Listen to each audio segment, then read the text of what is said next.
আমার কি সৌভাগ্য, আমি 4 জন দর্শন করেছি। একজনকে দর্শন করলে পারাদ্য কর্মফল বিনষ্ট হয়ে যায়। আমি 4 জনকে দর্শন করেছি, আমার সৌভাগ্যের সীমা নাই। আচ্ছা, আমাদের বাড়িটা আপনাদের কে দেখিয়ে দিয়েছে? তখন সনৎ কুমার বললেন, একটা ছোট্ট বালক, ও দেখিয়ে দিয়েছে। ও বলছে বাড়ির ভিতরে নাকি আসতে পারবে না, ওই ভয়ে ও দূরে চলে গিয়েছে। ব্রাহ্মণ বলছে, কোথায় কোথায় দেখি। দেখুন, ব্রাহ্মণ ওই ছেলেকে ডেকে আনছে, আয় আয় আয়, তুই এদিকে আয়, তোরা দেখি এদিকে আয়। কেন? বলছে, তুই আমার এত বড় উপকার করলি, তুই আমার বাড়িতে 4 জন বৈষ্ণব ব্রাহ্মণকে তোরা তুই জায়গা গিয়ে দেখিয়ে দিলি, বাড়িটা নিয়ে এলি, তুই এত বড় বান্ধব, আর তুই আমার বাড়ির বাহির থেকে চলে যাবি, সেটা কি করে হয়? আয় আয় বাড়িতে আয়। দেখুন, যিনি বাড়ি দেখিয়ে দেয় তিনিও ধন্য হয়। যদি কেউ বৈষ্ণব জিজ্ঞাসা করে যে অমুকের বাড়ি কোনটা গো, যদি দেখিয়ে দেন অথবা নিয়ে যান, তাহলে আপনিও বৈষ্ণবের কৃপা প্রাপ্ত হবেন, গুরু কৃপা প্রাপ্ত হবেন। সেই কৃপার দ্বারাতে আপনার ভগবানের কৃপা অবশ্যই হয়ে যাবে।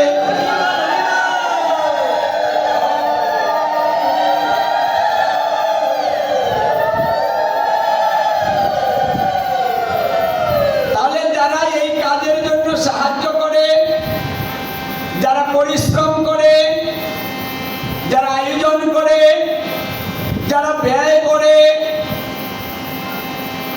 সবাই কিন্তু কৃপা প্রাপ্ত হয়। ওই কৃপাটা একটা এক্সট্রা কৃপা। এই কৃপার জন্য কিন্তু চাইতে হয় না যে তুমি আমাকে কৃপা করো, এই কথাটুকু বলতেই হয় না, বলার পূর্বেই কৃপা হয়ে যায়।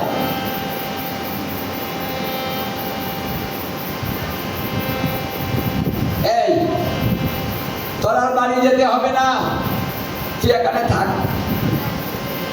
কারণ এই 4 জন ব্রাহ্মণ, তাদের অনেক কাজের প্রয়োজন আছে, ও থাকলে ভালোই হয়। হ্যাঁ, ওকে দিয়ে কিছু টুকটাক কাজ করানো যাবে। কি কোন কাজের লোকে দরকার আছে না? আমাকে বলল, এই তুই থাক, তুই আমাদের সঙ্গে থাকবি, আমাদের সাথেই তোর খাওয়া দাওয়া হবে, হ্যাঁ সব আমরাই করবো, তুই এখানেই থাক। দেখুন, এখানে কিন্তু আমি তাদের কথায় থেকেছিলাম। এর পূর্বে কিন্তু আমার মা মারা গিয়েছিল, আমি এতিম ছিলাম,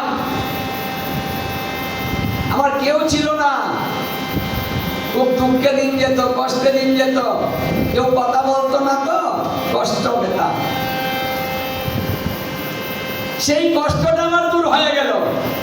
সারাদিন বলে, এই তুই এদিকে আয়, আমি দৌড়ে আসি, এই এদিকে আয়। সারাদিন ওদের ডাকের উপরে থাকি। আর কি আদর, মানে কি ভালোবাসা, মানে যেটা আমি কোনোদিন পাইনি, আজকে সেই ভালোবাসা পাইতে শুরু করলাম। আমার মন আনন্দে ভরে গেল। এইভাবে 4টা মাস কাটিয়েছিলাম, যেটাকে চাতুর্মাস্য ব্রত বলা হয়। এই চাতুর্মাস্য ব্রত পালন করার জন্য তারা 4 জন এই ব্রাহ্মণের বাড়িতে এসেছিল। এই মন্তনুকে থেকে তারা চাতুর্মাস্য ব্রত পালন করবে। ওই শয়ন একাদশী থেকে এই চাতুর্মাস্য ব্রতটা শুরু হয়েছে। হরিশয়নী মানে নারায়ণ 4 মাস ঘুমাবেন, 4 মাস শয়নে থাকবেন, এই জন্য হরিশয়নী বলা হয়। হরিশয়নে গিয়েছে। তারপরে 4 মাস পূর্ণ হলে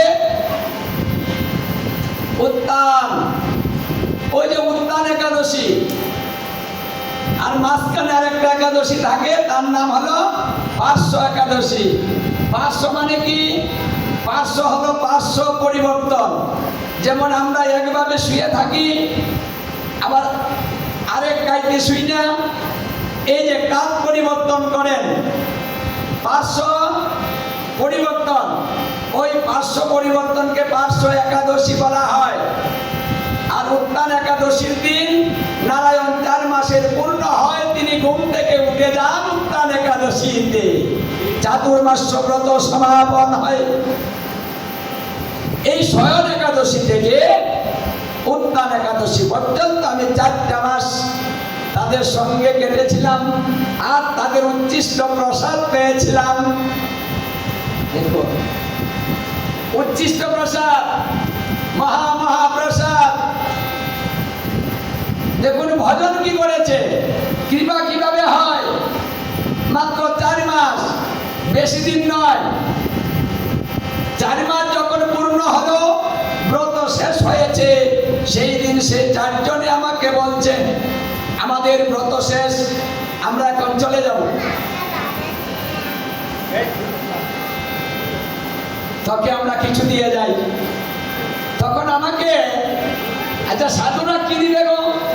সাধুরা কাউকে টাকা টুকা দেয়? বাড়িতে গুরুদেব আসলে টাকা টুকা দিয়ে যায়? সাধুরা বাড়িতে আসলে টাকা দেয়? বৈষ্ণবরা টাকা দেয়? কাউকে দেয় কিছু?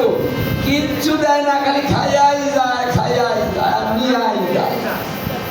পেট লইয়া আইয়ে পকেট করে নিয়ে যায়, পেট করিয়া খাইয়া যায়। এই জন্য তো কয় যে বৈষ্ণবরা হলো খাওয়ার দল, তারা চিন্তাই নাই, বাইরে বাইরে যায়, জেনে বাইরে নেই খায়, কিচ্ছু দেয় না ওরা। তাহলে 4 মাস খায়া গেল। এখন নারদকে কি দিয়ে যাবে? বলছে নারদ, এই তোকে কিছু দিয়ে যাই। টাকা দেয়নি, কি দিয়েছে? সনত কুমার বলেছে তোকে একটা মন্ত্র দিয়ে যাই। দেখুন তাদের উপকারটা কেমন, ছোট্ট একটা মন্ত্র দিয়েছে। মন্ত্র দিয়ে বলছেন, এই তুই এই মন্ত্রটা না সব সময় জপ করবি, তাহলে কি হবে জানিস? তুই যে একা, ওই একাটা থাকবে না। এই মন্ত্র জপ করলে তোর মনে আনন্দ বেড়ে যাবে, তোকে মনে হবে তোর সঙ্গে কেউ আছে।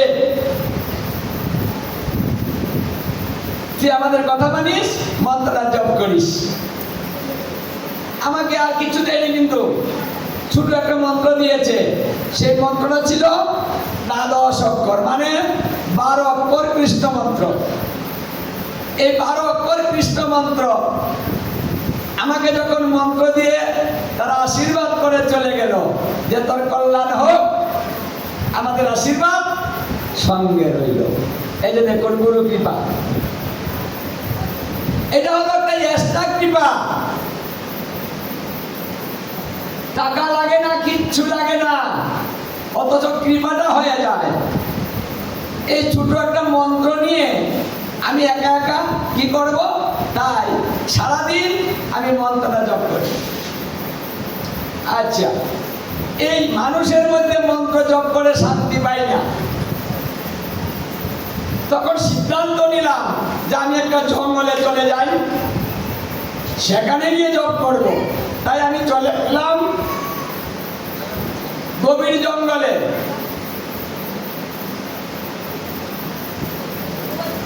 সেই জঙ্গলে গিয়ে আমি নিরিবিলি একটা বড় বৃক্ষের নিচে বসে জপ করতে রইলাম।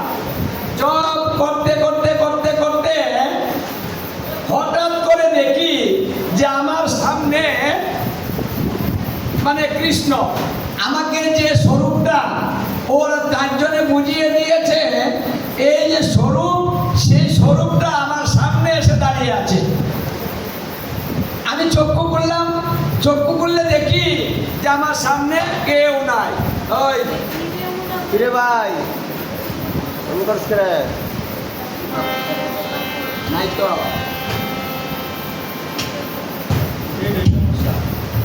তুমিও বাইরে, আমিও বাইরে।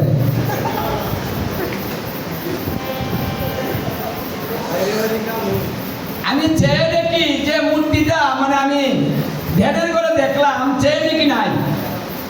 আমি কি করলাম, বনের মধ্যে খুঁজতে শুরু করলাম, গেল কই? এই মাত্র দেখলাম সামনে আছে, এখন দেখতে পাচ্ছি না কেন, তাই ছুটাছুটি করতে রইলাম, কিন্তু কোথাও খুঁজে পেলাম না। গেল কই? মনটা খারাপ হয়ে গেল। কোথায় গেল? হঠাৎ করে একটা দৈববাণী হলো,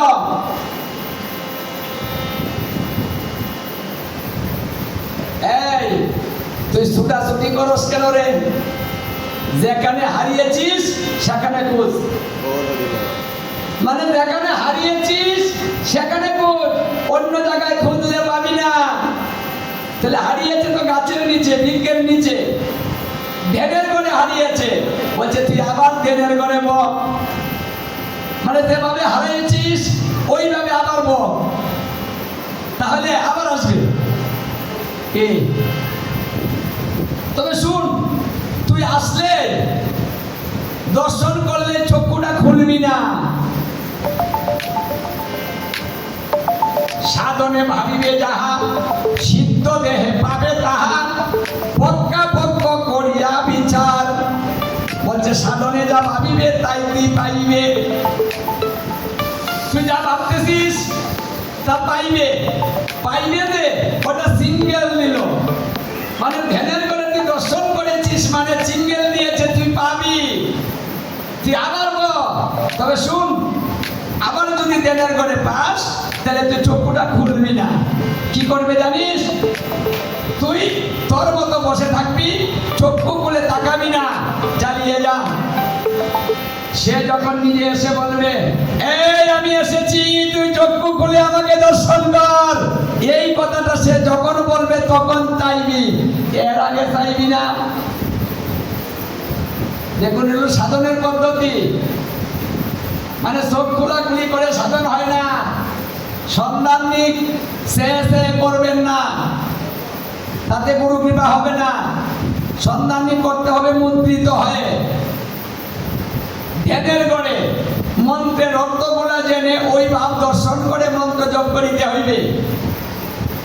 কারণ ভাগবতে পঞ্চম স্কন্ধে বলেছে, তত্ত্ব জেনে বোঝে তারে কৃষ্ণ নাহিতে যে, আর সকলে মরে অকারণ। আবার বলছে সম্বন্ধ করিয়া ভজে তারে কৃষ্ণ নাহিতে যে, আর সকলে মরে অকারণ। তত্ত্ব জানতে হবে, সম্বন্ধ করতে হবে। এগুলা হয় কিভাবে? বলছে উপদেশে হয়। মন্ত্র জপের উপদেশ, মানে মন্ত্র দেওয়ার পরে যে উপদেশ হয়, সেই উপদেশের মধ্যে এই তত্ত্বগুলা থাকে। বিনা উপদেশে মন্ত্র সিদ্ধ নাহি হয়, গুরু শিষ্য নরকে যায় জানিবে নিশ্চয়। মানে উপদেশ ভিন্ন মন্ত্র কোনোদিন সিদ্ধি লাভ হবে না। এই জন্য উপদেশগুলা জানতে হয়, মানে তত্ত্বগুলা শিখতে হয়। নারদ মুনিকে যখন দৈবে এই উপদেশটা দিয়েছেন, তখন নারদ মুনি আবার গিয়ে ওই গাছের নিচে চক্ষু মুদ্রিত করে ধ্যানের দাঁড়াতে ওই মন্ত্র জপ করতে শুরু করেছে। জানো বেদব্যাস 125 বছর জপ করেছিলাম এই মন্ত্রটা নিয়ে। 125 বছর যেদিন পূর্ণ হয়েছে, সেই দিন কৃষ্ণ এসে বলছে, নারদ চক্ষু খুলে দেখ, আমি এসেছি, তুই আমাকে দর্শন কর। তখন আমি চাইলাম, চেয়ে দেখি আমি যে স্বরূপটা ভেবেছিলাম সেই স্বরূপটা আমার সামনে দাঁড়িয়েছে। তখন লুটিয়ে পড়ে প্রণাম করি বুলন্দিত হয়ে। তিনি আমার প্রতি প্রসন্ন হলেন, হয়ে বললেন, হাজার হাজার বছর তপস্যা করে আমাকে লাভ করতে পারে না, আর তুই মাত্র 125 বছর তপস্যা করে তুই আমাকে লাভ করে ফেললি। সেটা কি গুণ? বলছে এটা বৈষ্ণবের গুণ, বৈষ্ণবের আশীর্বাদ। ওই যে 4 জন বৈষ্ণব ব্রাহ্মণ আশীর্বাদ করেছিল এবং বৈষ্ণবের কথা পালন করে তপস্যা করেছে, সেই কারণে 125 বছরে তোকে দর্শন দিতে বাধ্য হয়েছি। মানে বেশি দিন লাগে না। তাহলে গুরুকে প্রসন্ন করাই হলো প্রথম কাজ। মানে কৃষ্ণ পূজা করবেন, তার আগে গুরু পূজা করতে হয়। গুরু যদি বাড়িতে আসে, তাহলে দৌড়ে গুরুর কাছে যেতে হয়, কৃষ্ণের কাছে পড়ে যেতে হয়। কৃষ্ণ দুজন একসাথে বাড়িতে আসে, এসে যদি বলে, কৃষ্ণ যদি বলে এই আয় আমার কাছে আয়, তোকে আমি নিতে এসেছি। গুরুদেব যদি এসে বলেন এই আয় তোকে আমি নিতে এসেছি, এখন কোন দিকে যাবেন? কার কাছে, কার কথা শুনবেন? গুরুর কথা শুনবেন না কৃষ্ণের কথা শুনবেন? ও বাবারা মায়েরা, আপনাদের মনে কোনটা কয়, কোন দিকে যাবেন? আমি যেটা বুঝাতে এটা দেয় হ্যাঁ, পুরা ভাই এটা কাছে মানে কৃষ্ণের কাছে যাবেন। কৃষ্ণ হতেও মহাদেব ডাকলে দৌড়ে যায়, কালী ডাকলে দৌড় বেড়ে যায়, গুরুদেব রে মানে না। কয় না গুরুদেব আমি পাইছি, এখন আমি বসতেছি। মানে গুরুদেবের সামনে বৈশা পড়ে, দেখেন গুরুদেব পাইছি, বসতেছি, এখন গুরুদেবরে দেখায় মাথা তাপড়াইয়া মাটির মধ্যে আশ্রয়া, তখন সে বাপটা দেখায়, দেখেন গুরুদেব আমি কি পাইছি। কি পাইছে বাপরে, কি পাইছে? এটা পাইছে। আচ্ছা, কালী কি মাথা খারাপ? দেবতাদের কি মাথায় সমস্যা যে তারা মাথা আশ্রয় দিয়ে দৌড়ে পড়ে? এটা আমরা কেন বুঝি না গো? ওই মাথা আশ্রয় দেখলেই মনে করি ভাই আলছে দেবতা আয় যাই জানো, 14 গোষ্ঠীর খবরটা লই আই, আমার কি হয়েছে, নাতির কি হয়েছে, রামার কি হয়েছে, এটুকু হয় গো। পরে কি কইয়া দেয়, জ্বালা কমে, এটা হেডে কইয়া দিল, যদি ভাই কিছু কইয়া দেয় কইটা হইতো না, যা তোর কৃপা হবে না, যা কইছি তাই কর, দুষ্টা কইয়া দিলাম। কিন্তু মীমাংসাটা কেমনে হবে সেটা বলতে পারে না। এরকম কালী আর হলো এরকম মহাদেব। মানে মহাদেবকে ছোট